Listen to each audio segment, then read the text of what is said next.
In 1994, it all started with a customer question: what do you do for sustainability? And the company didn't have any answers.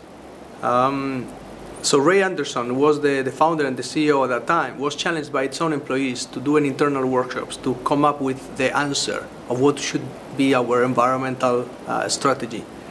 And by that time, he read the book of Paul Hawken, The Ecology of Commerce, and he understood how insustainable was the industry. Make waste rather than a circular approach. And but he understood that the industry was the main culprit of the state where we are in, but also it was the biggest solution. And he challenged the organization to be the first company to be sustainable, and to show that sustainability and profitability can go hand in hand.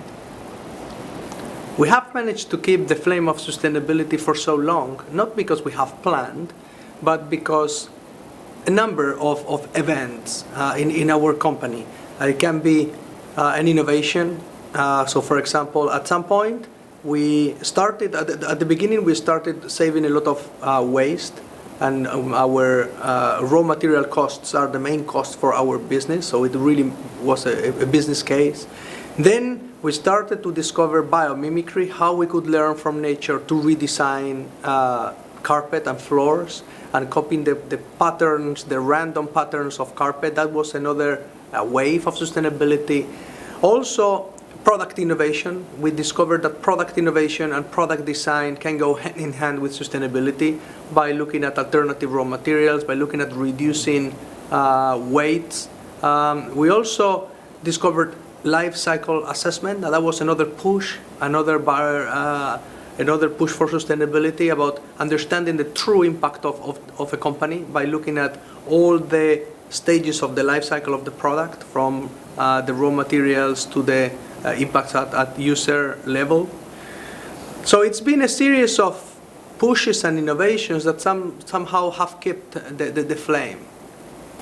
When customers hear about our mission zero, some of them react differently. Some people say, well, it's not, it's a very good story, but I'm buying just a 50 by 50 square of carpet.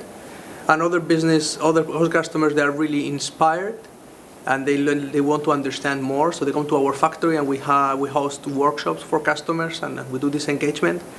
But increasingly, companies really and customers really want to understand what is the actual impact of what they're buying. So some of them say, well, don't patronize me with what is your story. What is the actual impact of 1 square meter of carpet? And that's where I think it gets more interesting, because then we can talk about, if you buy this type of carpet with this type of raw materials, you have this impact. If you buy this other carpet, you have this other impact. And also helps us to push for better design of carpets. But if you look at the achievements in Europe, we have reduced our carbon by 90%. We use little water, zero water in manufacturing, just for for toilets, for the restaurants, and zero waste to landfill. Most of the waste is recycled, and we have 50% of our raw materials that are recycled or bio-based. So still, we need to get to 100% use of the materials that we use in our products as recycled or bio-based, so it's still quite a long way to go. And in terms of carbon, we need to, and we're focusing on reducing not only our own carbon, but reducing the carbon of the whole supply chain. And it's not only by engaging suppliers, it's also by redesigning your products with better raw materials, finding alternative raw materials, and also finding some alternative suppliers.